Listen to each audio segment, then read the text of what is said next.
CEAP, Centro Espírita Altivo Panfiro. Uma casa de amor. Boa noite aos nossos ouvintes. Que Jesus abençoe a nossa noite de estudos. Vamos ler o Evangelho, capítulo 10, Bem-aventurados os que são misericordiosos. Faremos a prece e daremos continuidade ao estudo do livro Dramas da Obsessão, romance mediúnico trazido pelo nosso irmão Dr. Bezerra de Menezes, através da médium Ivone do Amaral Pereira. Item 5, capítulo 10, item 5. Reconciliar-se com seus adversários. Reconciliai-vos o mais cedo possível com o vosso adversário, enquanto estáis a caminho com ele, para que não suceda que o vosso adversário vos entregue ao juiz e que o juiz vos entregue ao ministro da Justiça e que sejais postos na prisão. Em verdade vos digo que não saireis de lá enquanto não houverdes pago até o último centavo. Mateus 5, 25, 26. Mestre Jesus, pedimos a Tua bênção, Senhor. Pedimos a Tua proteção, Teu amparo para a noite de estudos. Mas também agradecemos a oportunidade de aprendizado sobre o mundo espiritual, sobre a vida verdadeira, a nossa vida, nossos destinos, nosso futuro, e entender no estudo de hoje a lei de ação e reação. Obrigado por ter enviado esses mensageiros que nos contam, que tiram o véu do mundo maior. Então, em nome da nossa querida irmã Ivone, que em Teu nome evocamos, Senhor, do nosso Dr. Bezerra de Menezes, pedindo a inspiração deles, pois eles escreveram a história que será estudada. Então, em nome desses irmãos, em nome da direção espiritual do CEAP, o nosso altivo, com a coluna de espíritos que sustenta a nossa casa de amor, em nome do amor, do nosso amor, Lourdinha, do Teu amor, Jesus, e do amor de Deus, nosso Pai Todo-Poderoso, possamos então iniciar estes estudos. Que assim seja. Graças a Deus.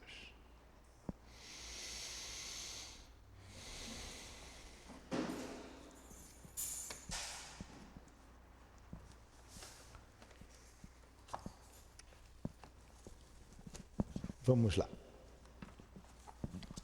Nós vamos para o capítulo 11 da segunda parte do nosso livro Dramas da Obsessão. Estamos estudando aqui a história da nossa Angelita, a jovem esposa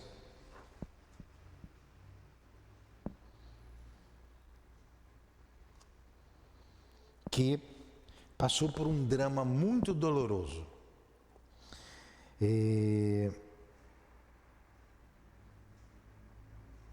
Ela engravidou. Vamos fazer um breve resumo para a gente terminar, porque hoje a gente termina essa história. Ela passou por um drama muito doloroso, como dissemos. Se casou jovem com um jovem rapaz. Engravidou e, no momento de dar à luz à criança, os pais, a mãe, né, ela não tinha pai, chamou uma parteira, como era de costume na época, década de 1940, aproximadamente.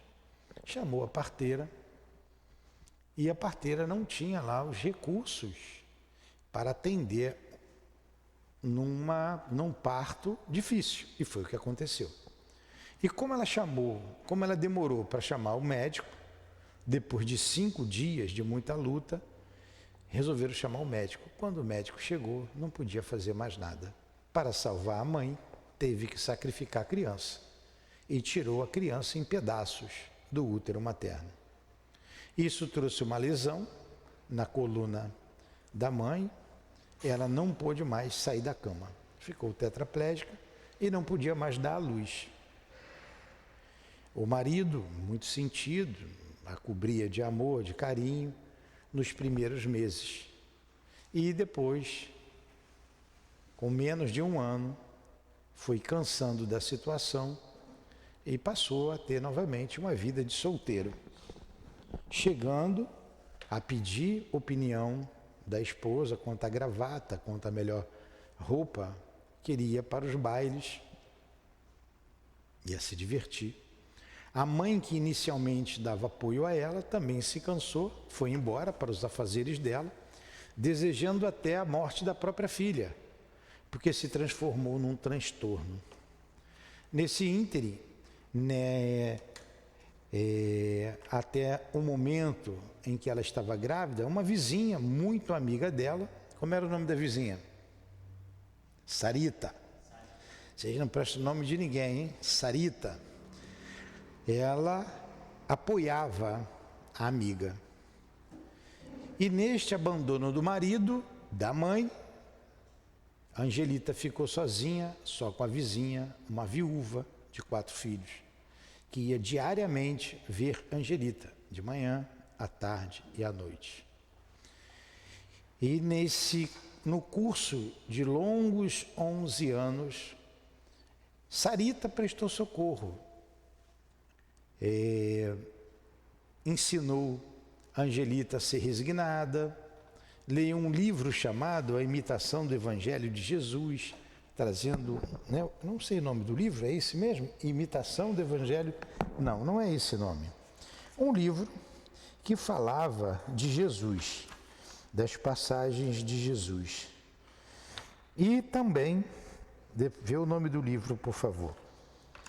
E também ela ajudou a Angelita, ensinou ela a bordar, para fazer roupinhas para as crianças carentes, montou uma escola no próprio quarto, para que ele ensinasse as crianças a ler, a escrever, para que a vida dela fosse preenchida e ela se sentisse útil. E assim aconteceu. Até que em um determinado momento, uma senhora bate à sua porta. Como muita gente ia visitá-la, ela nunca mais ficou sozinha. A pessoa que a ajudava em casa, abriu a porta e deixou que a pessoa entrasse até o seu quarto. Esta mulher viu o quadro de Angelita e narrou a seguinte história. O seu marido engravidou a minha filha. Ela é muito jovem. E eu queria que você falasse com ele para que ele assumisse, me desculpe o seu estado aí, mas assumisse o que ele fez. Assumisse o compromisso com ela, se casasse, e que a minha filha tivesse parte da herança dele. Então envolveu esse problema da filha, sem nenhuma dó nem piedade, sem nenhum sentimento, falta de bom senso, né? Vendo o quadro da jovem esposa, como ela gostava do marido, sofria muito, calada com o que acontecia, e isso foi um sofrimento maior ainda. Ela pediu que a senhora se retirasse e falou, por que você não fala com ele? Ela, eu já falei, mas não adiantou, então vim apelar para a senhora. Até que, naquela mesma semana, logo depois, o marido chega e fala para a jovem esposa, para a esposa que estava acamada, do ocorrido, diz que sairia de casa, se casaria e que ele queria ter uma vida com outra pessoa. Aí já não estava em casa, né? Já ia de vez em quando, não ia sempre, passava semana fora, dias, semanas, aí passou a não ir mais. Ela suportou por mais 2 longos meses, a dor do abandono, toda a dor moral, dor física, e acabou desencarnando, depois de 11 anos de muita dor. Aqui nós paramos a história. E quem contou essa história? o guia que protegia Angelita, que fazia parte da equipe de Santo Antônio de Pádua, um espírito muito elevado e que tinha uma falange dele e que estava ali junto a Angelita. E foi Santo Antônio de Pádua que pediu, através da prece de Sarita, que era devota de Antônio de Pádua, uma pessoa correta. A prece foi ouvida e Santo Antônio de Pádua interviu e pediu que o doutor Bezerra fosse ver a situação e ajudasse a sua pupila. E assim foi feito. Terminado toda a situação ali, do parto, ele conta essa história que nós acabamos de narrar. Porém, isso é o resultado de um aborto criminoso feito na época do Brasil colônia. Nós tiramos a lição de um tema atual, onde alguns países aprovam o aborto, um crime covarde, e nós vimos aqui o resultado desse crime.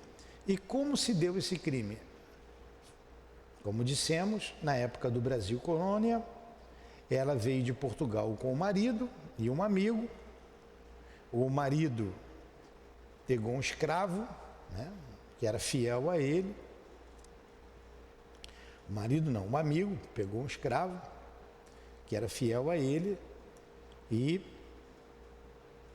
depois ele teve que voltar, o marido teve que voltar para Portugal.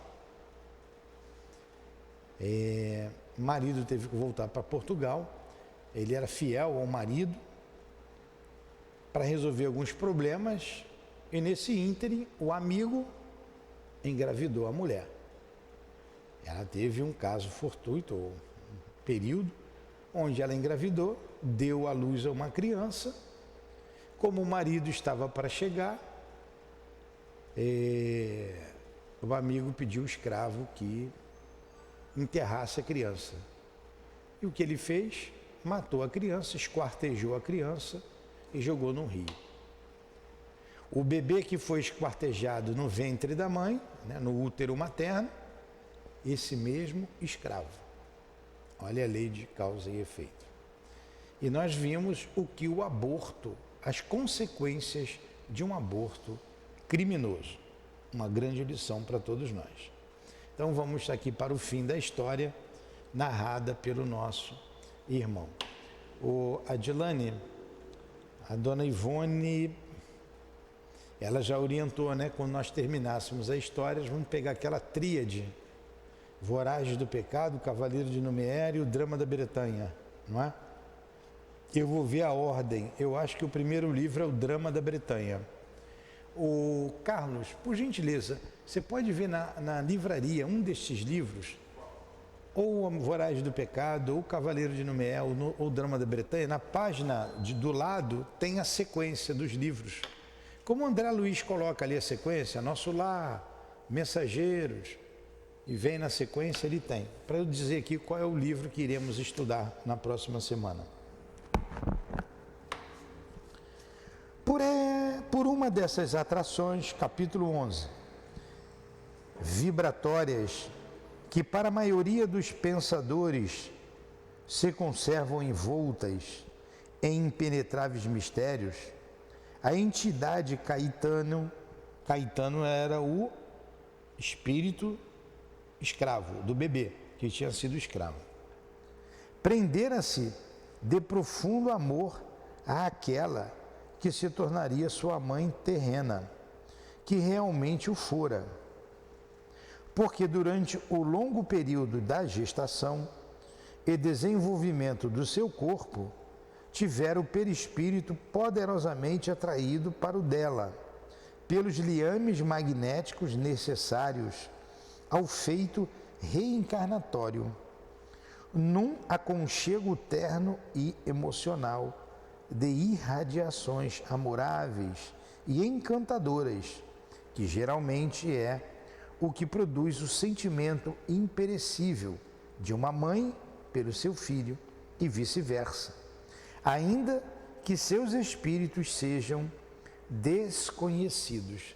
Coisa interessante, né? É esse magnetismo que vai unir e desenvolver um afeto mútuo, mesmo que esse espírito seja desconhecido da mãe.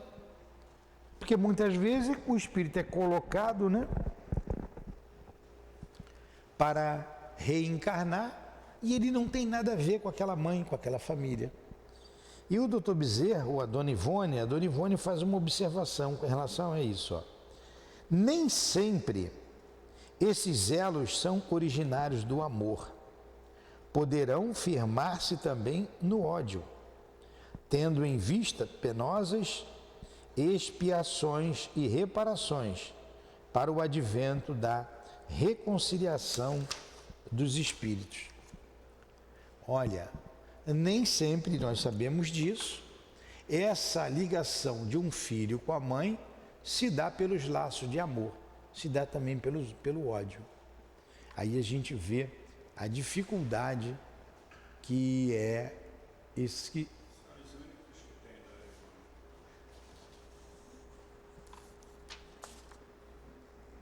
Esse aqui, ó, não é nas telas do infinito.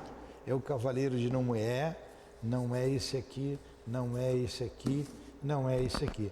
Está faltando o Drama da Bretanha e... Cadê o Cavaleiro de Noé? Tem? Cavaleiro de Noé. Está faltando Voragem do Pecado e o Drama da Bretanha. Não tem ali? Pede para comprar essa semana. Olha aqui. Romance da mesma série das Voragem do Pecado e o Drama da Bretanha. Esse aqui é o Cavaleiro de Noé. Mas não é esse aqui não. Temos que ver onde começa. Não, o que está aqui é o Cavaleiro de Noé. Esse aqui, nas Voragens do Pecado.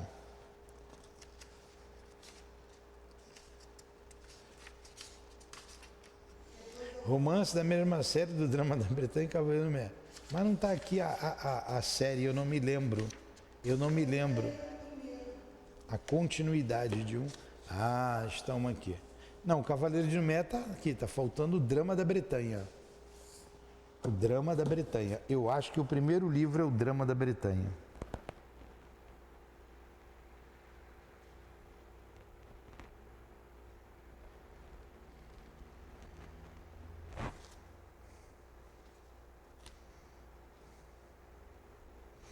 Não.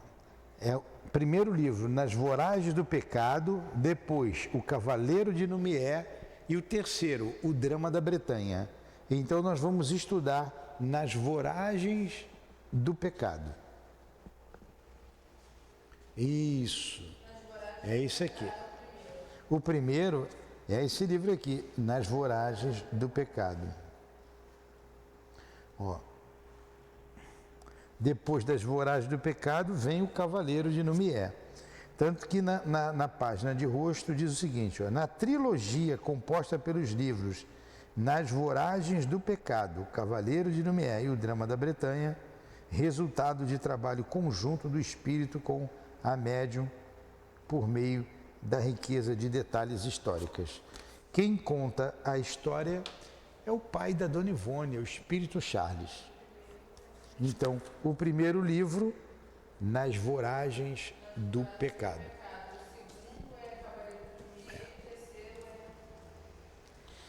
Então, gente, vamos comprar o livro para acompanhar a semana que vem. Vamos continuar a nossa história aqui, senão a gente não acaba. As intensas vibrações mentais irradiadas pela mulher, que será mãe, em favor do entezinho que já palpita em seu seio fecundado, o amoroso e inexcedível carinho do seu coração, que acumula de doces enlevos, aquele retalho de si mesma, que será o seu filhinho amado, mesmo antes do nascimento, o desvelo sublime com que lhe prepara o enxovalzinho mimoso, tesouro que suas mãos fabricam entre suaves emoções do coração e pensamentos santificados pela alegria da maternidade. Criam em torno da gestante uma atmosfera mental radiosa que atrai, cativa e apaixona o espírito do nasciturno. Enquanto comove o observador invisível, que contempla as repercussões que o fato produz nas vibrações de ambos, vibrações que se entrecruzam, se entrelaçam no ósculo santo, a que ambos perfeitamente se adaptam. Daí, pois, igualmente, essa ligação indefectível dos filhos com suas mães, além de outras que em muitos casos costumam existir a par das que citamos. Tá? Amor anterior, ódios, enfim. De um modo idêntico, se a mulher irradia aversão à maternidade, dedicando a esse ser que traz consigo pensamentos malévolos e odiosos, até ao extremo de destruí-lo, negando-lhe a existência por seu intermédio, o inverso se realiza, e o espírito que reencarnaria através dela torna-se, frequentemente, perigoso inimigo, que a perseguirá em além-túmulo mais tarde e possivelmente em posterior existência, podendo mesmo obsidiá-la sob várias formas. Estão entendendo o que eu estou lendo? Está dando para entender?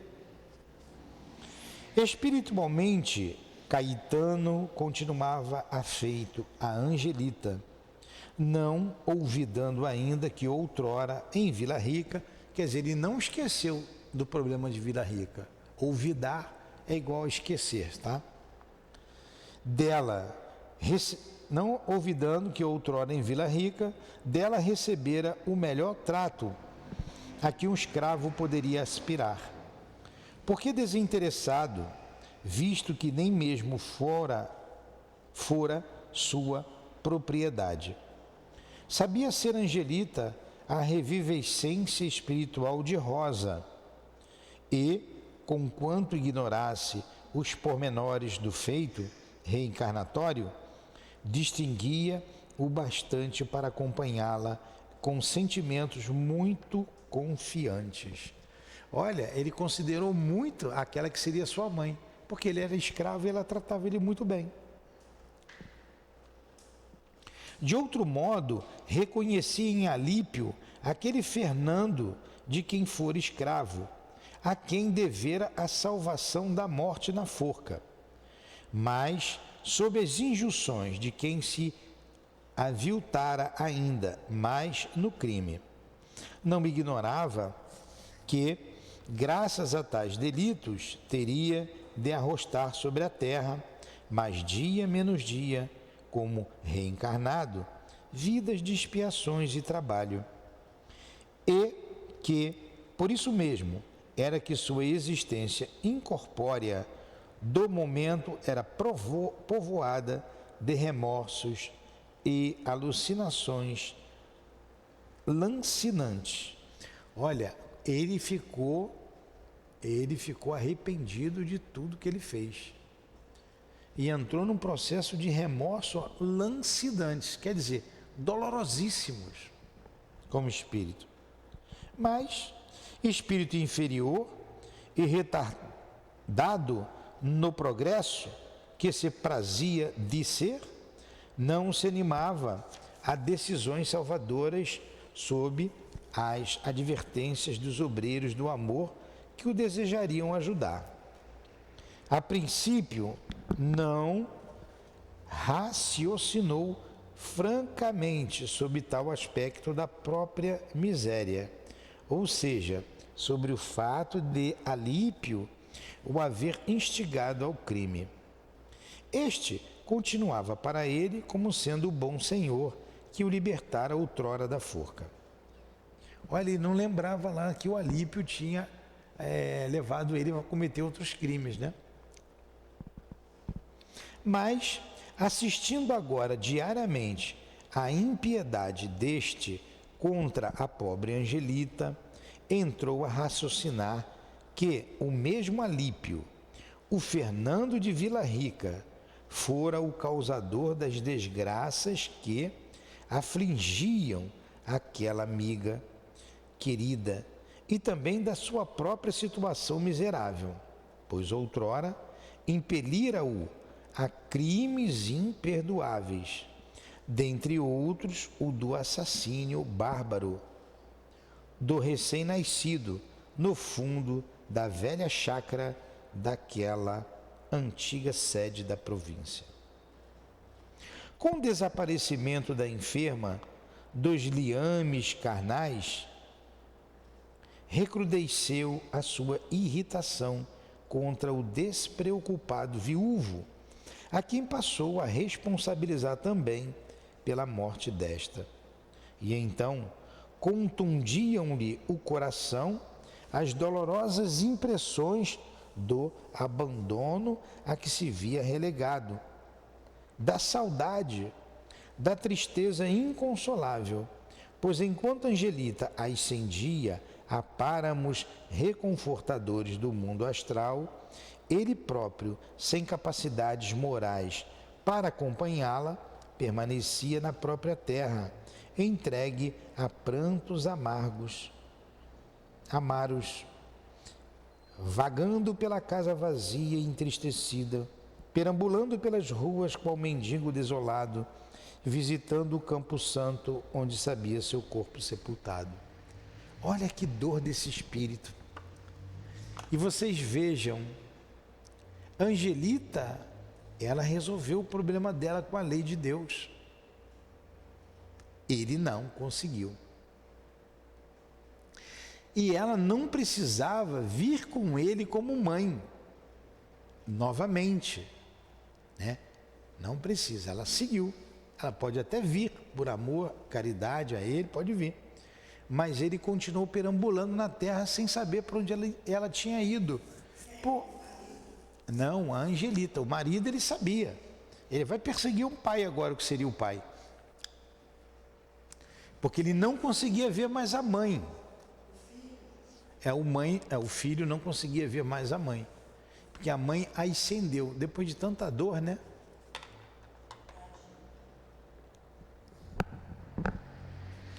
A aversão insopitável contra Alípio avassalou então o coração apaixonado da inferior entidade.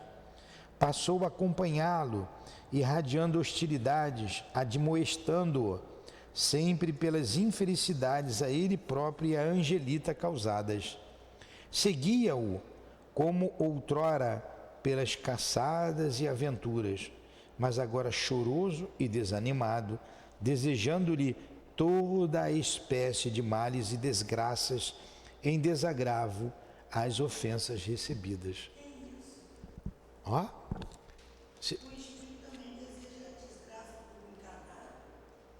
Não, você não prestou atenção. O que foi que aconteceu? Vou contar a história de novo, até aqui. Vieram 3 de Portugal. Rosa se imiscuiu no navio, não podia viajar mulheres. Ela se disfarçou de homem e entrou. Porque ela tinha recém-casado e não queria deixar o marido. E o marido veio para o Brasil. Com um amigo. Os 3 vieram para o Brasil para exploração de ouro. Foram para Vila Rica. Ali chegando, o amigo conseguiu um escravo. O escravo ia ser enforcado, acusado de um crime. Mesmo assim, ele quis o escravo e levou o escravo por um preço barato. Esse escravo passou a ser muito grato a ele. E com ele, cometeu outros crimes. Saía para as caçadas. E algum desafeto, ele cometeu outros crimes, 2 ou 3 crimes também, com um amigo. O marido de Angelita precisou voltar ao Brasil.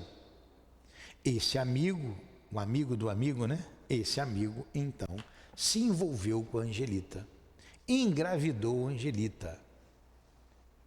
A Angelita teve um filho.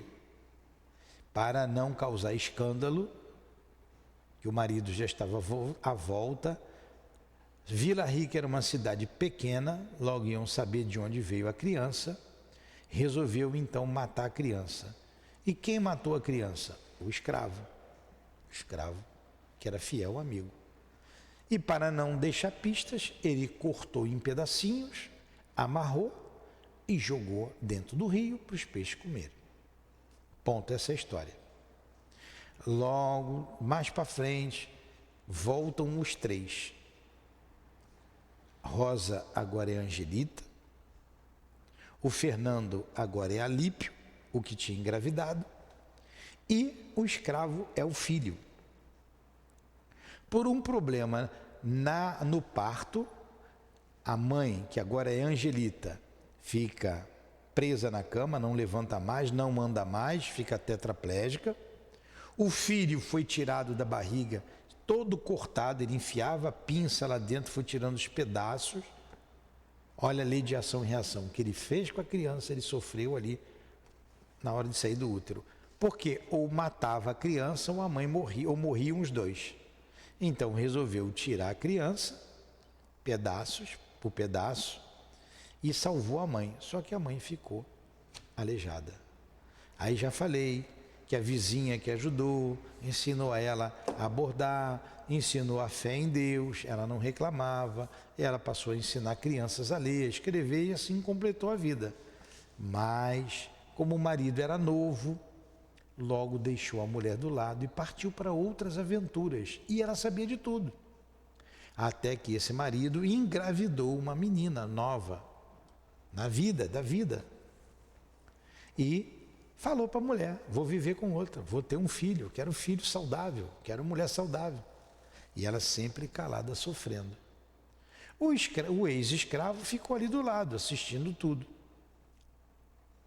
Só que, por Angelita ter passado por tudo isso sem reclamar, uma expiação dolorosíssima, quando deixou o corpo físico, foi para uma região feliz.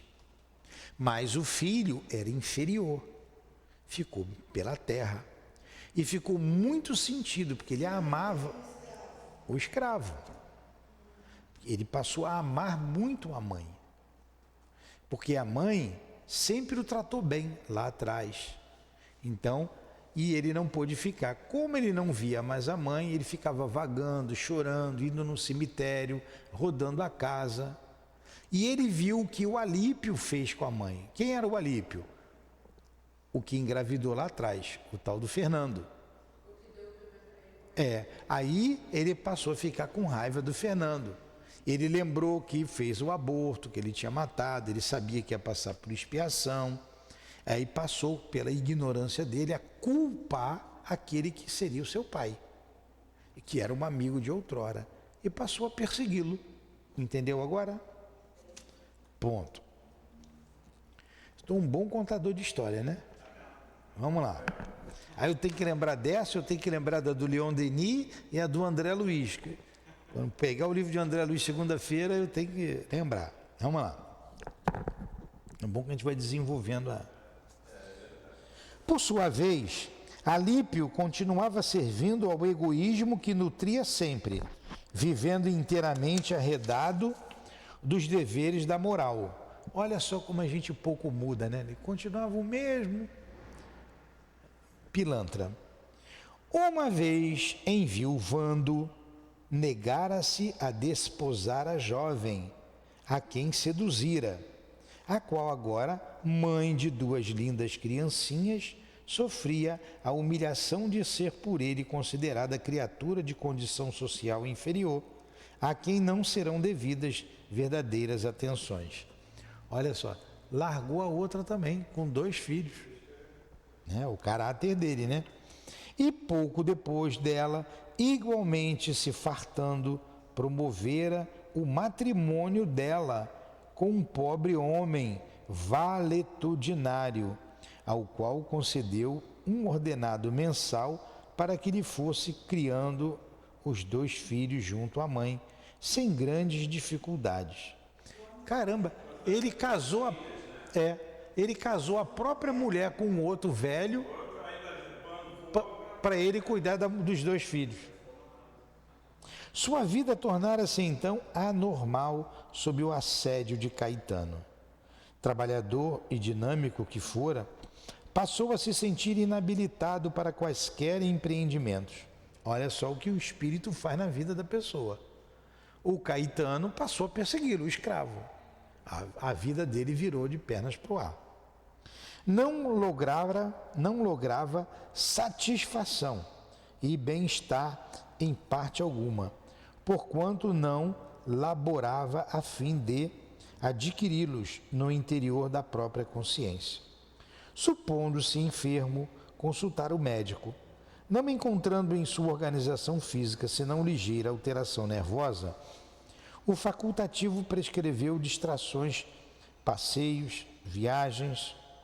Alípio então se pôs a viajar daqui para ali, dali para acolá, entregando-se a prazeres desordenados, teatros licenciosos, amores condenáveis, frequências a clubes noturnos, onde se embrutecem as boas tendências da alma, jogos e libações de vinhos e etc. Enquanto a entidade sofredora e endurecida do escravo de outrora continuava seguindo-o, qual repercussão lógica e irremediável do pecaminoso passado que ainda não fora expungido do seu destino. E na cabeça dele, ele não estava fazendo uma boa ação. Ele deixou a esposa para outro, o cara ficou botando para ele, tá tranquilo. E nada ia para frente por causa do ex-escravo. Mas será que vai dar tempo? Dá. Agora ele tinha posses, né? Ele voltou com dinheiro com posses. Ele tinha posses, ele tinha dinheiro. Tanto que a mãe, quando foi lá, foi pedir dinheiro a ele. Vamos para o último capítulo, vamos ver se dá tempo. Vocês falam muito, pô. Aí não dá tempo. Capítulo 12. Entre mentes, 12 anos se passaram desde que Angelita regressara à pátria espiritual. Por esse tempo, eu continuava emprestando o meu concurso de assistente espiritual ao mesmo núcleo de estudos e experimentações espíritas citado no caso precedente.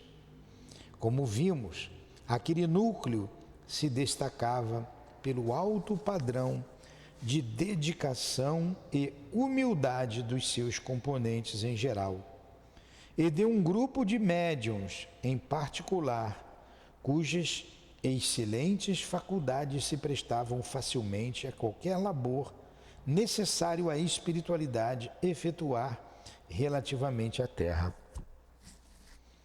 Dentre todos, no entanto, eu destacava para as tarefas mais sutis que implicassem maior precisão de detalhes a penetração do além-túmulo, uma jovem quase adolescente, não por preferências descabidas ou pessoais, mas por se tratar de instrumento cujas faculdades positivas e maleáveis, essa jovem, eu acho que é a Dona Ivone, que está narrando aqui, é o Dr. Bezerra, né? E era num centro que ela trabalhava, se prestavam a qualquer serviço mediúnico sem sacrifícios mútuos, isto é, sem excessivo esforço dela própria e da entidade comunicante. Ora, essa menina espiritista e médium, cujo nome seria Miriam, pertencia ao século de relações sociais terrenas de Sarita. Botou o nome de Miriam, então não deve ser Dona Ivone, né? Será que é a Dona Ivone? Não sei. Miriam. Pertencia ao círculo de relações sociais terrenas de Sarita, a antiga amiga de nossa personagem Angelita, a despeito da grande diferença de idades existente entre ambas. Por sua vez, Sarita, lembram de Sarita? Sarita é amiga de Angelita, que deu apoio. Por motivos pertinentes aos acidentes da jornada planetária, transferira a própria residência para a capital do país. Certa vez, em que minha Miriam descia as montanhas da terra natal para rever amigos e familiares habitantes na capital, teve ensejo de também visitar Sarita, e esta, conhecedora de que aquela era adepta da doutrina dos espíritos, com atribuições nos campos mediúnicos, disse-lhe pensativa, servindo-se daquele fraseado gentil e afetuoso que eu de muito conhecera junto à pobre Angelita. Minha querida amiguinha, bem sei que o teu coração... Estão entendendo a história? A menina, essa médium, foi visitar a capital, lá em Belo Horizonte, e visitou Sarita. Sarita era mais velha, bem mais velha. Então, Sarita, já com uma certa idade, fala com ela. Minha querida amiguinha, bem sei que o teu coração, perfumado pelas caritativas fragrâncias do Evangelho do Divino Mestre, não saberia desatender a qualquer alma triste que o procurasse em busca de um alívio para os seus dissabores ou de uma esperança. Eu sou católica, romana, mas acima de tudo sou cristã. E por isso mesmo aceito as verdades espíritas, porque sei que elas se firmam não somente nas próprias leis da natureza, como nos ensinamentos do Evangelho do Senhor. Possuí, há muitos anos, uma amiga por nome Angelita, a quem muito amei pelos infortúnios que suportou e por quem muito sofri e chorei, recomendando-a ao amor de Deus e de seus anjos. É morta há 12 anos. Tu eras pequenina, contavas apenas 8 anos de idade, quando fechei o esquife de Angelita para conduzi-la ao Campo Santo. Durante 5 anos, 2 vezes ao dia, eu orei sem desfalecimentos para que a alma de Angelita encontrasse feliz acolhimento na casa espiritual de nosso Pai. E há 7 anos oro para que ela me apareça em sonhos, ao menos afirmando-me pessoalmente se está realmente salva, se é plenamente feliz onde se encontra e se obteve o perdão do céu para as faltas que possivelmente tivesse cometido, porquanto até certo tempo de sua vida ela se conservou avessa ao respeito de Deus e à crença na existência da alma. Tu, Miriam, que sabes confabular com os fantasmas luminosos do além, pede a um deles notícias de minha Angelita, e em sinal de gratidão por esse favor, prometo que, por ti e pelo fantasma que me conceder, passarei a orar durante outros 7 anos, suplicando que as bênçãos do alto semeiem de rosas o destino de ambas. Estão entendendo?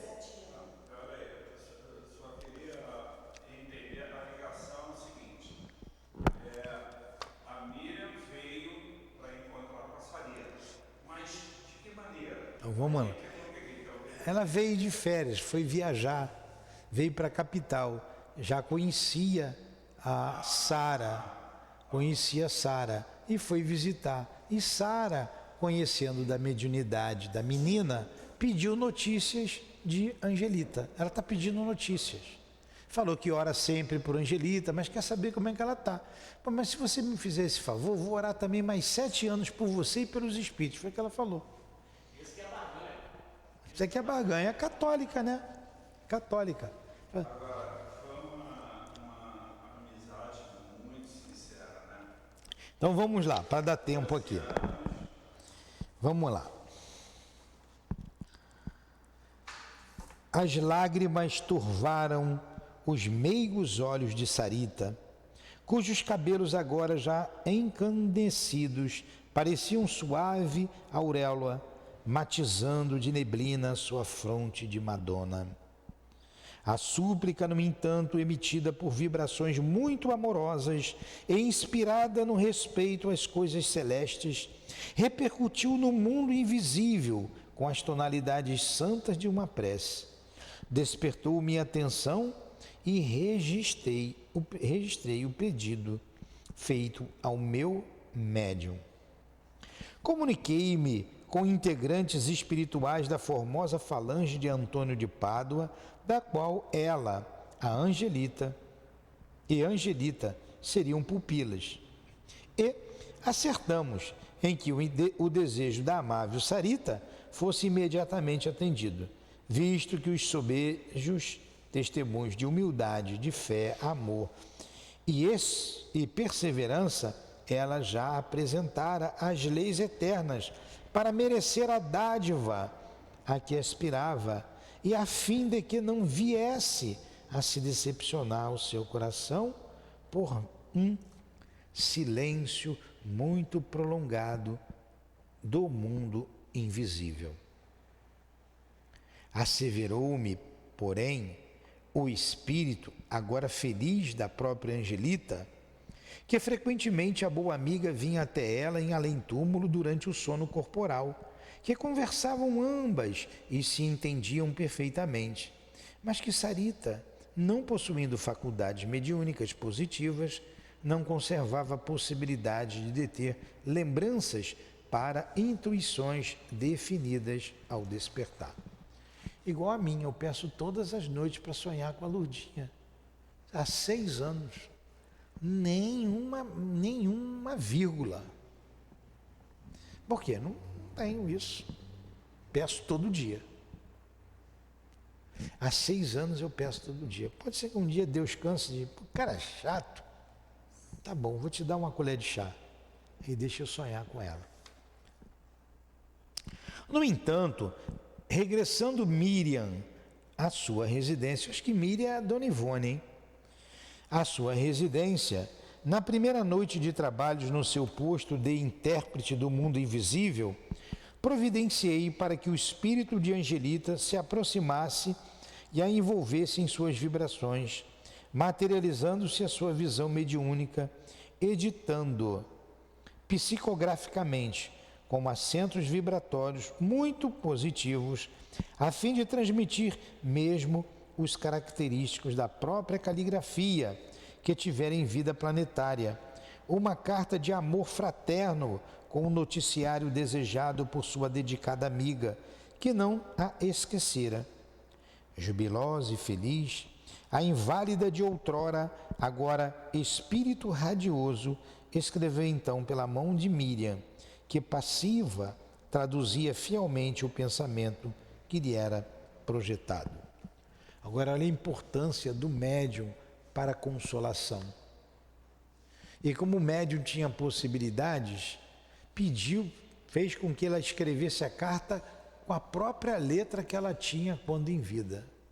A boa vontade do médium, viu, Adilânia? Você está vendo que é um médium de boa vontade? O médium que quer ajudar os outros? É isso aqui. Esse é o trabalho de Miriam. Que sirva de lição para você, para todos nós.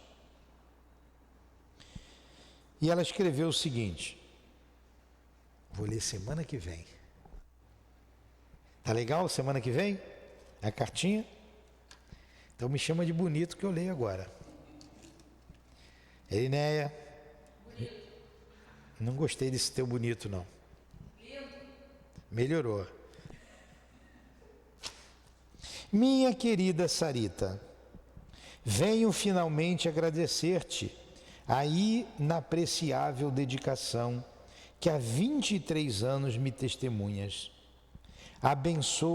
Abençoe-te Deus e os seus anjos, minha amiga, pelo valor que aqui no além-túmulo, de onde te escrevo, representou o teu auxílio à pobre enferma, que sofreu e chorou durante 11 longos anos, pois a felicidade que hoje aqui desfruto, em grande parte é a ti que devo. Aqueles serões diários que ao pé de mim fazias com tuas edificantes leituras, tuas orações generosas, teus conselhos salutares, que me iniciaram na reeducação necessária, reeducação que hoje os amoráveis meninos de Santo Antônio de Pádua vêm completando com o favor do céu. Sim, minha querida, estou salva, estou liberta do peso dos pecados que me amarguravam a consciência. Um dia, quando também habitares onde habito, eu te revelarei esses pecados.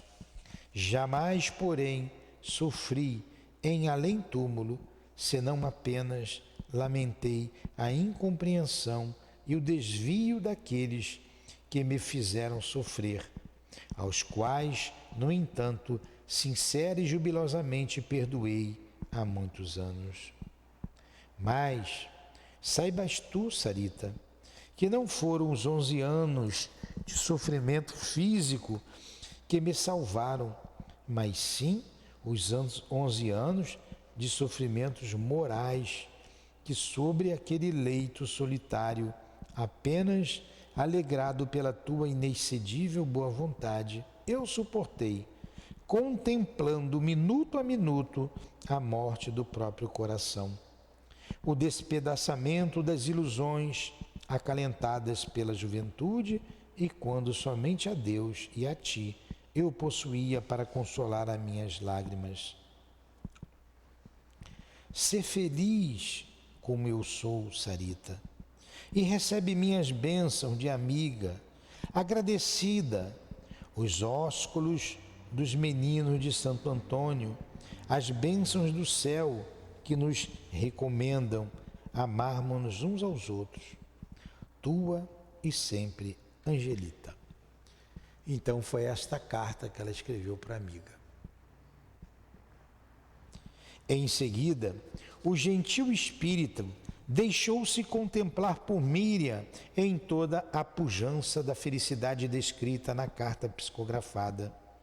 Docemente aclarado por cintilações azuladas, longa túnica angelical, estendendo-se em cauda solene e fosforescente, cabelos louros e soltos pelos ombros, um braçado de lírios entre as mãos, meigo anjo a quem somente faltariam asas para recordar as visões que inspiraram o espiritual gênio de Rafael, já expungido de sua consciência, através das lutas, do sacrifício das reparações, o feio deslize do século XVIII em Vila Rica. A seu lado, 3 lindas crianças pobrezinhas, mas lucilantes angelicais, pés desnudos, lírios entre as mãos. Míria pôs-se a chorar diante da visão formosa, exalçando o coração em prece de agradecimento. No dia seguinte, enviou a mensagem a Sarita pelo correio, acompanhada de afetuosa carta, onde narrava a visão surpreendente. Ora, do além, estabelecêramos proporcionar a Sarita um testemunho insofismável da imortalidade, quer dizer, comprovar a imortalidade da alma, um fato concreto que convencesse e edificasse até o deslumbramento e a alegria, justo prêmio à longa dedicação demonstrada sob os preceitos da lídima fraternidade. Por essa razão, na mesma noite em que o fenômeno acima descrito se desenrolava, no receptáculo sagrado das operações mediúnicas no centro a que Míria emprestava atividades, repetímo-lo exato, real, a própria Sarita, durante a madrugada, fazendo-a despertar do sono, a que se entregava para extasiá-la, ante o aposento iluminado pela presença da amiga e das crianças do varão espiritual Antônio de Pádua, dando-lhe a ouvir a voz tão saudosa da amiga falecida e satisfazendo-lhe assim um pedido que, através de humildes e confiantes rogativas, ela suplicava havia 7 anos. Então, olha só, ela se materializou para a amiga durante a madrugada. e ouviu a voz da amiga. É isso que ele está dizendo aqui. Além da carta, além da descrição que Miriam fez de Angelita, na madrugada, Angelita foi levada até o seu quarto e ali, iluminando-se, apareceu a ela e conversou com ela. Olha o que ela disse: sim, minha querida Sarita, estou salva. Estou liberta do peso dos pecados que me amarguravam a consciência. Mas não foram os 11 anos de sofrimento físico que me permitiram a salvação, mas os 11 anos de sofrimentos morais bem suportados sobre aquele leito solitário, quando somente a Deus e a Ti eu possuía para consolar as minhas lágrimas. Ela está repetindo o que escreveu na carta. Radiante, felicíssima, louvando a Deus em orações agradecidas pelo inestimável favor recebido e atribuindo-o à misericórdia do Pai Celestial e não aos seus méritos pessoais, Sarita, já na manhã seguinte, entrou a presentear as criaturas pobres com muitas dádivas, testemunhando gratidão aos céus, e escreveu a Miriam narrando o fato. As cartas de ambas se entrecruzaram, pois pelo caminho, e Sarita e Miriam foram novamente edificadas, certas de mais uma sublime manifestação do invisível através do amor da fraternidade e das doces e imortais alvíceras do Consolador prometido pelo Nazareno.